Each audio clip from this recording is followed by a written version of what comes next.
Hello, my name is Dmitry Polyakovsky, and I'll be presenting today how you can use semantic caching with valkey-search to scale agentic applications. I work at Oracle Cloud. My primary job is I'm a lead engineer on a project called OCI Cache, where we offer Redis and Valkey as a managed service. If you're not familiar, Redis is a very popular in-memory database, often used as a cache, and Valkey emerged a couple of years ago as a fork of Redis. There's also something modules supported by both Valkey and Redis, and these are gives you ability to write extensions to Redis. You can write those in C, or you can write them with Rust via the special SDK that I help maintain as part of my contributions to the Valkey project. So Redis originally emerged in 2009, and one of the first modules they developed was called Valkey-search. It was primarily targeting a full-text search. But later, this module was extended to support vector similarity search. When Valkey project emerged, they started building a valkey-search module, but they targeted valkey-search first, and later they added capabilities for full-text search. So while Redis and Valkey are very compatible, Valkey-search and valkey-search, unless you're using their recent versions, they still have a few small differences. So depending on use case, you might get slightly different experience. So let's think about regular caching at first. When it comes to caching, we often get some kind of a user request, and we have to perform some kind of a slow computation. Maybe it's querying a database, maybe it's hitting a third-party API. And the thing is that we might not need to do it for every user request. So we can save a lot of computing cycles and a lot of money by caching this data. And the way we usually do it is we generate a unique ID based on user input. That can be done by simply running a hash. We then check our cache for presence of a key with that ID. If we find a key, we use the corresponding value. But if we don't find a key, then we have to perform the computation. We will store the value in Valkey cache, and we will specify appropriate TTL, or time to live. And picking TTL is very important because we don't want to have a TTL too short. Otherwise, data will expire too soon, and we'll have to perform this additional computation unnecessarily. On the other hand, if we set our TTL to be too long, we'll be caching very stale data, and that can result in very poor user experience. For example, if we were hitting third-party weather APIs, then we can cache the data for, say, an hour, because that's a reasonable time for weather to remain stable. On the other hand, if we cache weather for, let's say, a week, that would obviously no longer be accurate. So in Valkey, data will be stored like this. We'll have key value pairs, so key 1, somehow derived from the user's input. We'll have cached weather or other information for that corresponding input, and it'll have certain TTL. And then it'll be key 2 with a corresponding value and a different TTL. As TTLs expire, Valkey on its own will purge this data. All right, so now let's talk a little bit about semantic caching. But before we dive into semantic caching, we'll have to cover several concepts.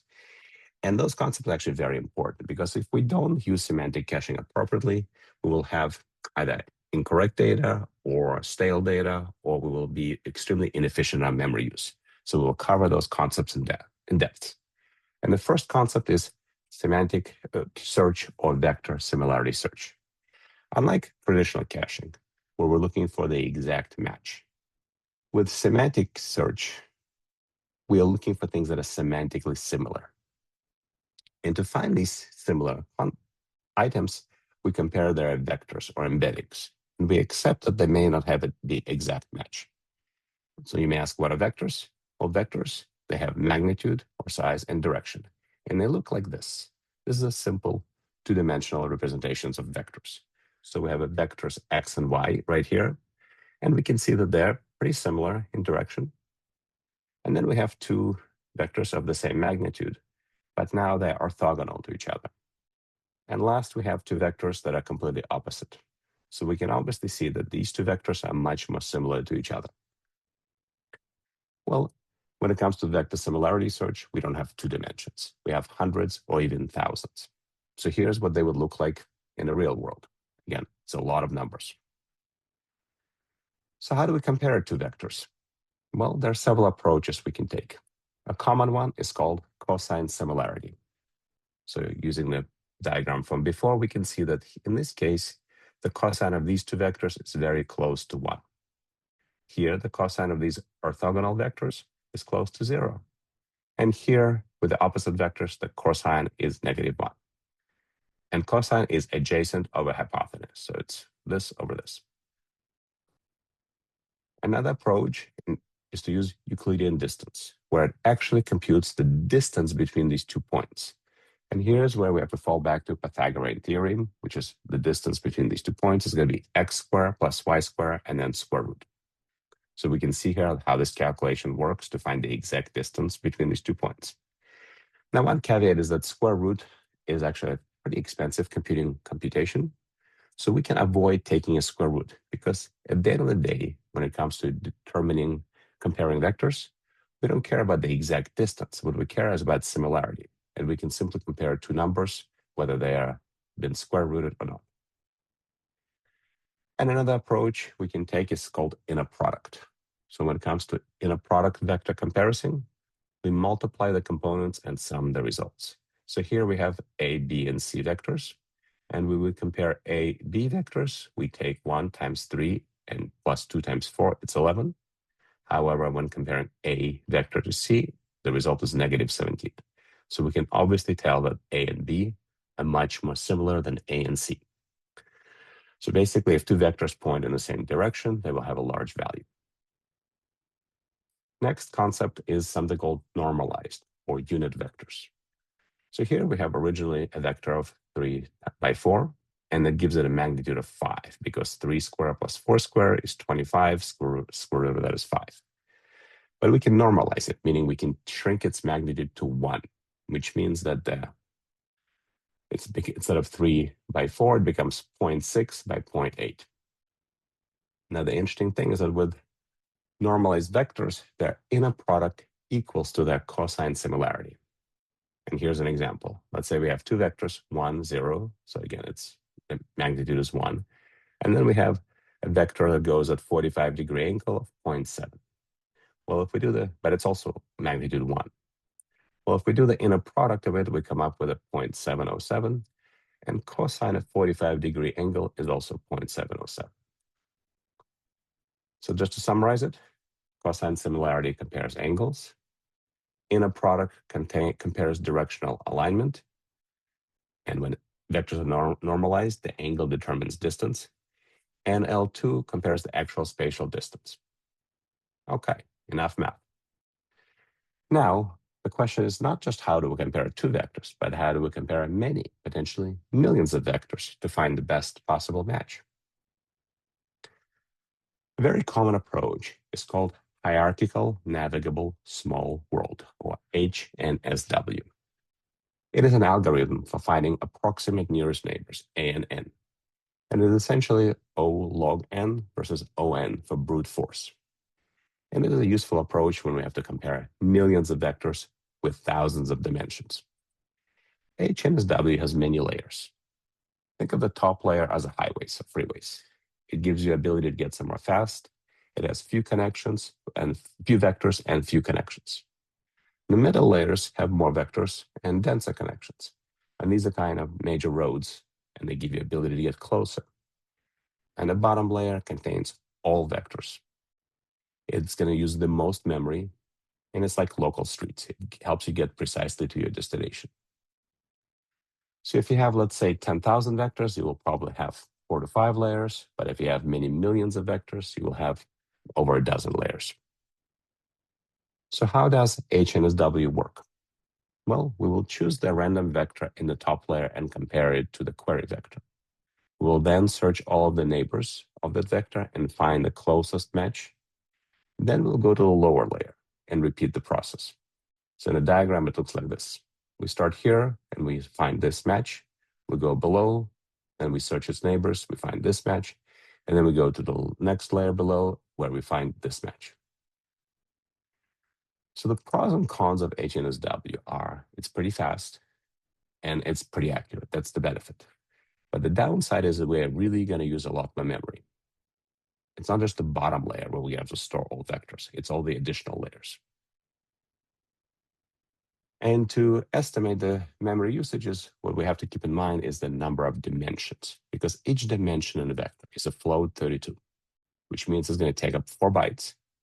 So if our model or a vector stores 4,000 dimensions, that means it's going to be 16 kilobytes of data. In addition to storing vectors, the index also needs to store graph connections, but they're much smaller because each vector or node in a graph will have 16 neighbors, and each pointer of those will be about 8 bytes. And then there may be maybe some overhead. But you can see that the majority of space is taken up by the dimensions. So the more dimensions, the more memory storage. And you can fine tune that. That's actually very important because the more dimensions, it's not just more memory storage, it's more accuracy. So the model I'm using for my local demo that I will show you soon uses 4,096 dimensions. But if you're just starting out and you want to try something simpler, for example, OpenAI supports as little as 16 dimensions. There are some alternatives to HNSW. For example, you could just use the flat brute force approach. It'll be very accurate, but it'll be very slow. And for very large sets, there's something called inverted file index and product quantization. Okay, let's think about an example. So here we have a user prompt or query. What is machine learning? We run it through an embedding model to generate those vectors, and we come up with a series of numbers. Then we use our valkey to search through the index of existing vectors. And here we have 3 vectors. One is ML definition, and it has a similarity match of 0.94 to our prompt. Another one is Python basics, which is a similarity of 0.52. And the third one is deep learning with a similarity of 0.76. In our query, we specify similarity threshold of 0.90, and we find a match of 0.94, ML definition. And we can tell that ML definition is pretty similar to machine learning. Then what we do is we check our cache to see if there's actually cached content for ML definition. If we find it, we return it. If we don't find it, then we query LLM. But let's say we didn't have ML definition in our search index. Well, if we specified threshold of 9.9, then nothing would be found. However, we can also lower similarity threshold. So let's say we lower similarity threshold to 0.75. And if ML definition is not found, then the next best match will be deep learning, which has a similarity of 0.76. If we remove deep learning from our vectors database and lower threshold to 0.5, only then we will find Python basics. And we can tell that Python basics is not really similar to machine learning. So after we perform vector similarity search, if we find the data in our cache, we can return it. If we don't find it, which is essentially a cache miss, then we have to query LLM APIs, and that's when we have to pay in dollars for it. And we also have to wait because these LLM queries can take several seconds. So to summarize semantic caching, we generate the vector for the user input. We run vector similarity search to find a match in the vector DB. If match is found, we check the cache, and if there is cached content, we use it. But if no cached content is found, then we also have to query LLM. However, if no VSS match is found, then we have to store the vector, and we have to query LLM. So let's think about how we will store data in valkey. Because remember, we're using valkey for 2 purposes. We're using it as a vector store, and we're using it as a cache. One approach is we use different keys. So here I have key with the prefix doc, and here I have actual vector stored. And then I have a separate key with the prefix cache, and this composite key gives it a unique combination. But for the cache key, I store the actual cache value with a TTL. And then for a different key too, I have also doc and cache pair of keys. By storing cache separately from the vector, it gives me the ability to use the valkey native cache expiration with TTL capabilities and expire those cache keys while retaining the vectors. Then the question is, should you retain the vectors? And there are some benefits to retaining them because once you generate the vector, it's not going to change. So you don't need to run the embedding process. However, you also may want not to store those vectors forever. So maybe you set a very long TTL for the vectors and shorter TTL depending on your business requirements for the actual cached content. Another approach, instead of two keys, you can store them together. So you have one key, and you're going to use the valkey hash map for this. So you have key one, and then you have separate key value pairs. So vector will have the embedding, and then you have the appropriate cache value stored as a separate key value pair inside the main key. If you're using valkey 9, it has a really nice feature called hash field expiration. So you can actually set a TTL just for this key value pair, but leave the remaining key intact. If you're not using valkey 9, you can set expiration time just as a separate key value attribute. And then in your application, you can check whether it's expired or not, and then handle the key deletion with your client logic. And you can store additional attributes such as the actual input provided by the user. You don't need to store it. However, it can be useful for debugging. So why does all of this matter? Well, LLMs are very expensive in money and expensive in time. And if you're building agentic applications, you're going to have multiple agents talking to each other. Those agents will have at least one LLM each. And those LLM calls can really add up. In a way, it is similar to how regular microservice architecture works when each microservice has its own database. If you can avoid having microservice 1 call microservice 2, which in turn calls microservice 3, by simply caching the data in the cache used by microservice 1, you save yourself a lot of time and money.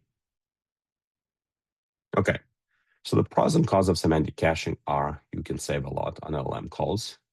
And if you're actually running your own LLMs, you'll probably run them on GPU hardware, which is also expensive and can be hard to come by. So you'll be able to trade this expensive GPU hardware for simple commodity hardware that you use to run your cache. You'll have much better latency, and you'll have ability to scale. However, the big con is that you have to really worry about the accuracy of search results. Now, you'll still have to use LLMs because you will have to use them at least for generating embedding.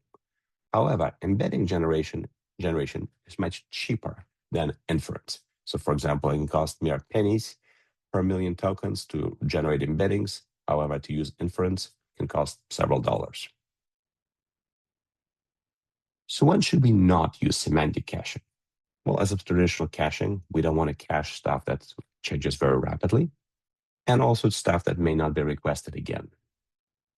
And we also don't want to use it in a situation where we need very high accuracy and we have a very sparse data set.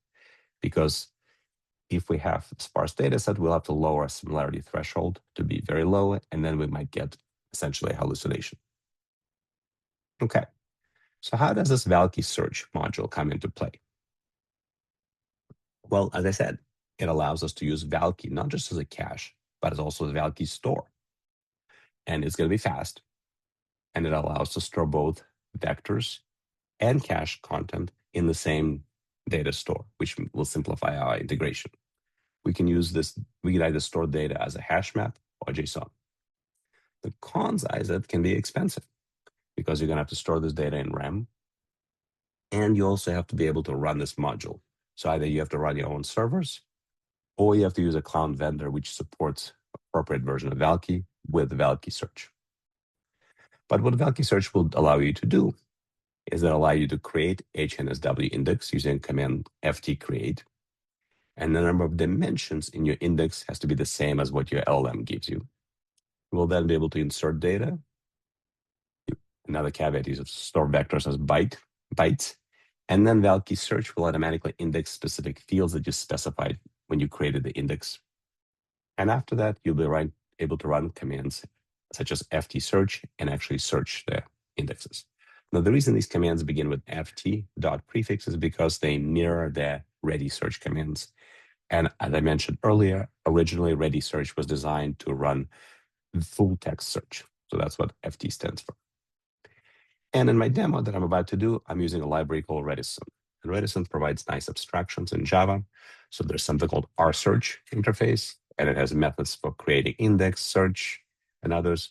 And it also gives you nice abstraction so you can specify index object options, whether it's a field index or HNS-W vector index. And then you can specify different query options. And I'll show it to you in my code demo. All right, let's do the demo. Okay, so here you can see that I built a simple application. And I'm going to ask it some questions. Let's say I want to ask it a question: what is the capital of France? Okay, so here I have a dashboard that allows me to look inside Valkey and see the actual keys. And I'm particularly interested in keys that begin with prefix doc and keys that begin with prefix cache. So you can see here that I generated 2 keys. One key is the actual embedding. And I also stored input text simply for debugging purposes. And then a completely separate key is the cache. And this is the response that came from my model. And you can see here they specified a TTL of 300 seconds. But in reality, you'd want to make it much longer. Okay, so here's the response. Okay, well, let's say I want to do a different search and say France capital, right? Very similar semantically, but obviously not going to do exact match. So you can see here that a response came back very fast. And you can see that capital of France and the response of cached content, the capital of France is Paris. Okay, it's great, right? We didn't have to perform another inference, and we don't have to store duplicate cached content. Well, let's try to break this. What if I say German capital? Well, that's obviously incorrect, because the capital of Germany, or German, is not Paris. Well, why? Well, that is because we specified very low similarity threshold. You can see it right here. And you can see that, again, there's still only one index and only one cached content. Okay, let's increase our similarity threshold to 90. Very strict. Okay, you can see here that it took a little bit longer to run, and now it came back with the correct answer. And inside our valkey store, we can see that we have 2 keys for our indexes with different input text and different embedding. And then we have 2 separate keys for the actual cache. Let's review the code. Okay, so here we have a simple controller. The request comes in. I grab the input prompt. And the first thing I do here is I generate embeddings in bytes. To do that, I'm using an Ollama request builder. Ollama is a framework for running local models. So here I'm running a Llama 3.1 model, and I'm using Ollama to run it. And then I'm using Ollama4j library to connect it. So I create a request, I generate embedding, I then convert that embedding to list of floats, and I return it. So this is how this embedding was generated. Okay. Then once I have an embedding, I perform vector similarity search. So here's where that rsearch library, Redison library comes in. I specify my KNN query, and then specify parameters and query options. And then I perform the search against the index that was created when the process started. So you can actually see the code here. This is how the index is created on application startup. And I specify things like, for example, the prefix here and the doc.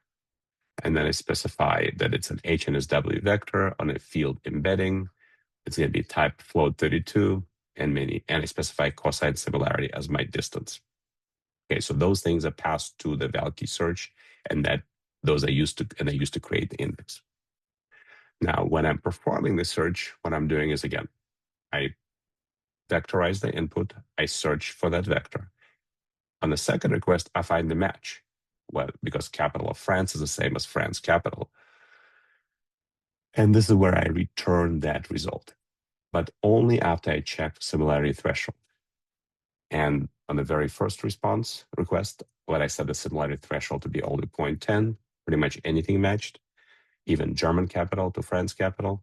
However, when I specified a similarity threshold of 0.9, then that did not mean the similarity threshold, and therefore it forced my code to do to store a separate vector and then query LLM.